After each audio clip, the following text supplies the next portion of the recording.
All right. Good morning, folks. We are live on Instagram. We are live on YouTube. Welcome, podcast listeners.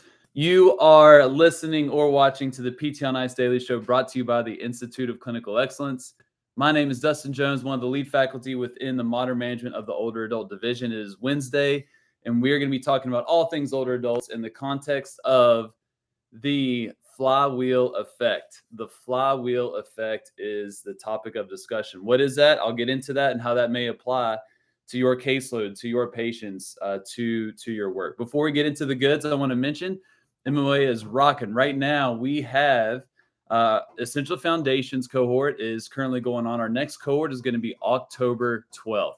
October 12th. Advanced Concepts is going to be starting on the 6th of October, and then our live courses are pretty busy. This weekend, myself, Julie Brower, are going to be in Virginia.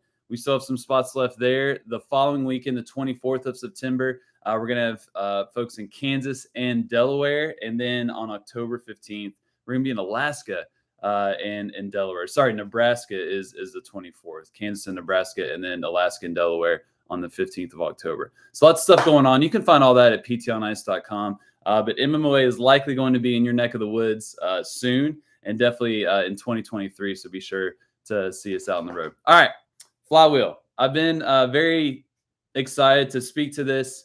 I've been chewing on this for a little bit.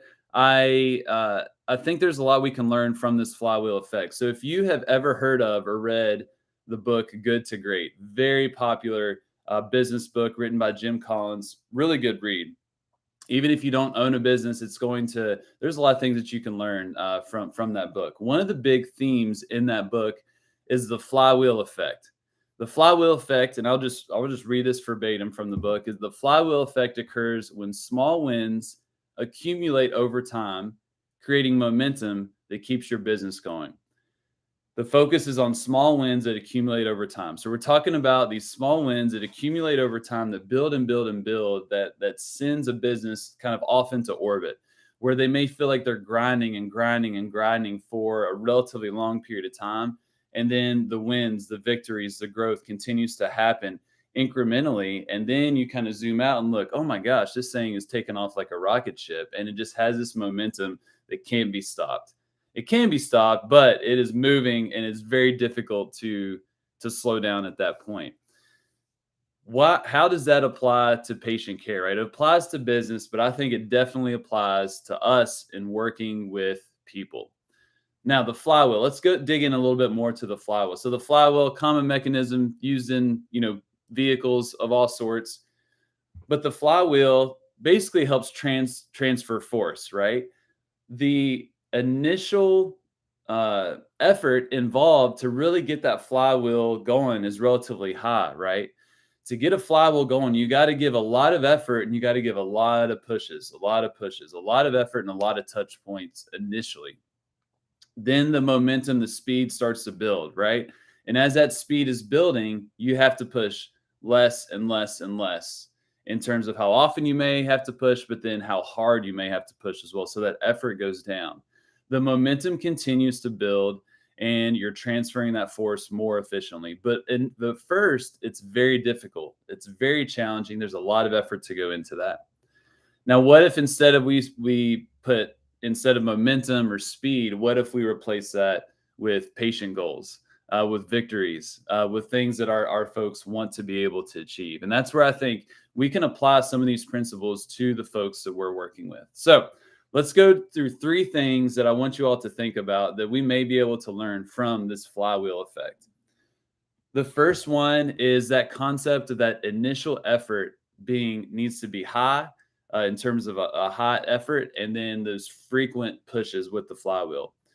Related to patient care, what that may look like is we need to put a lot of effort into our folks, to invest into them, to get the wheel moving and have frequent touch points.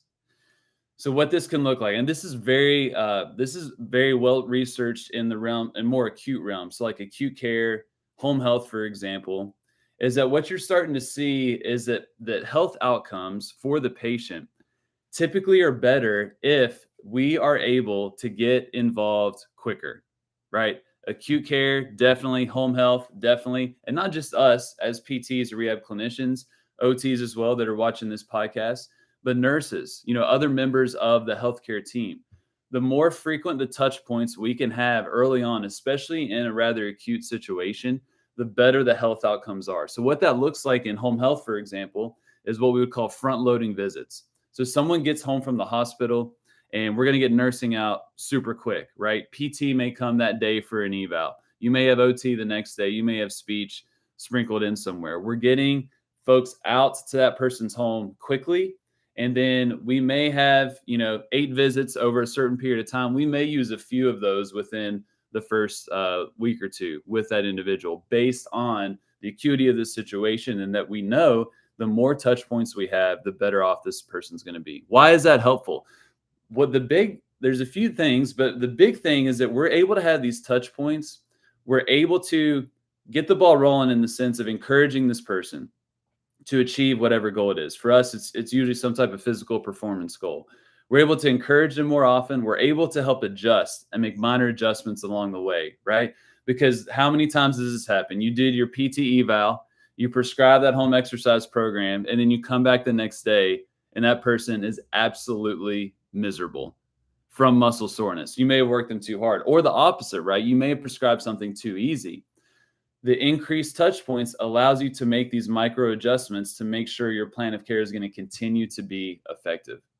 And you're also a huge resource in that acute, rather fearful period of time for these individuals, that you can just help them overcome so many barriers that are so common in that early phase, right? You're able to get the ball moving towards their goals.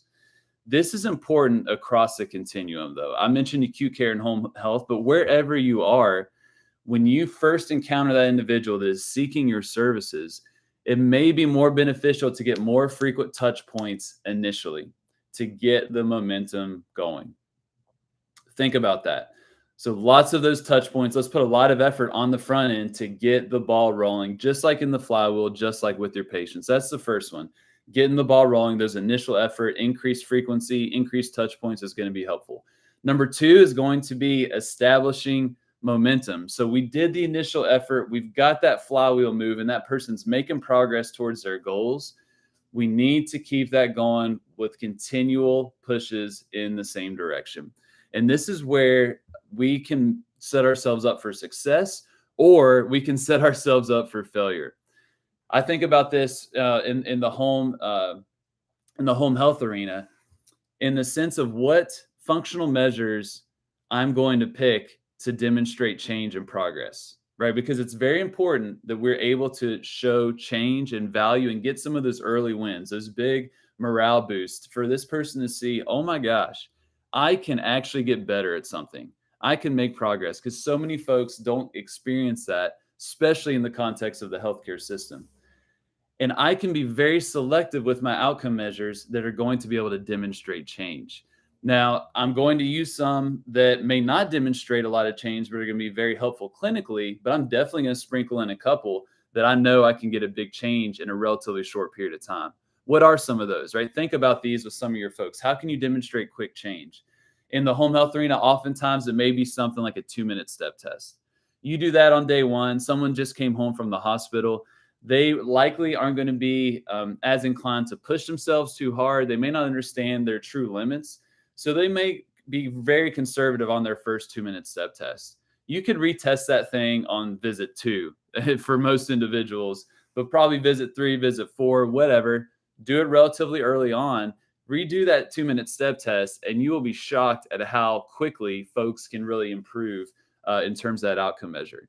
As opposed to, think about something like grip strength. If you've ever measured grip strength over time, that can be somewhat difficult to get a significant change in a short period of time. That usually takes, we're talking months to get a significant grip strength change, versus a 2-minute step test. That could happen in literally 1 day, right? So how could I demonstrate change? For many of you all, folks are coming to you because of pain, right? And the spine division speaks to this beautifully in the concept of building the bike. How can we show change in their symptoms in a very quick period of time to make it clear that we are providing a valuable service and we can change that person's life? You need to put a high priority on that, especially early on, to get the flywheel going, keep the momentum going, help that patient get towards their goals. So those early wins, be very selective with those outcome measures.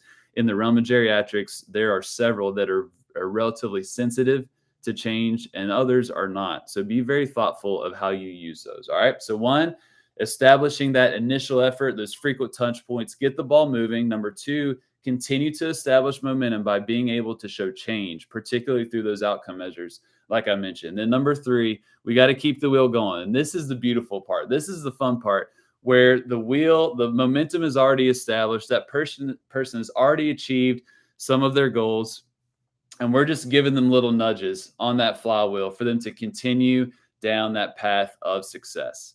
And this is what I love. This is probably one of my most favorite parts of my work in working with individuals in the context of Stronger Life, which is in the context of fitness. But I'm constantly thinking about how can I craft opportunities for people to learn their limits, right? Because they're constantly evolving.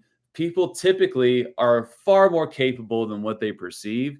And I love to think about how can we test people's opportunities.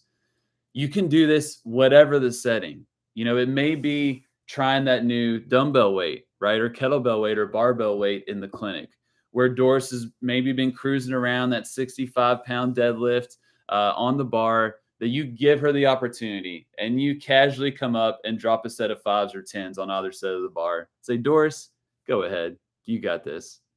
Doris may not have done that herself, right? But you have crafted that opportunity. You have given her no reason to say no and slap those 5s or 10s on there. Those little things seem subtle to us, but those are big deals to our patients. Things like that. For us at Stronger Life, what we're doing right now is we've got 3 folks competing in the Kentucky Senior Games in the 1,500-meter run and the 400-meter run. These folks never had it on their radar to go to a competitive track meet at the age of 88, 75, and 79, right? But we crafted that opportunity to where they are doing something they thought was absolutely impossible, and everyone in their social networks is absolutely amazed at what they're about to accomplish. We've got about 15 to 16 folks doing a 5K the following weekend, folks that have never ran before in their lives. That's not going to happen on its own. You're going to have to craft opportunities like that. And we can all do that at some point through the course of continuum. It can be in acute care as well, crafting opportunities for people to see what they're truly capable of doing. And if we're able to do that, that little nudge, craft these opportunities, that flywheel is just going to continue to go and go and go. And that momentum continues to build. They continue to achieve their goals. And those goals often end up getting bigger and bigger and bigger, to the point where they are doing something that they perceived absolutely impossible. So think about your situation. We got lots of different folks that watch this or listen to this podcast. Where are you, right? Are you in acute care?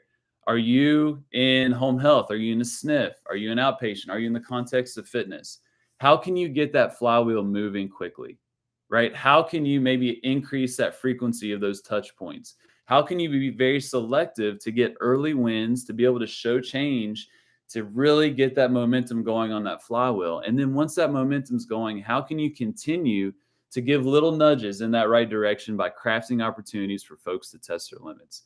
Man, that is super, super exciting to think of that opportunity that we have to really change people's lives and the perceptions of themselves. So let me know your thoughts. The Flywheel Effect. Read Good to Great. That's a really good book, whether you own a business or not. But as you read that, you're going to think, man, how does this apply to my work as a clinician? All right, y'all have a good Wednesday. I'll talk to you soon. Let me know what your thoughts on the Flywheel Effect. See ya.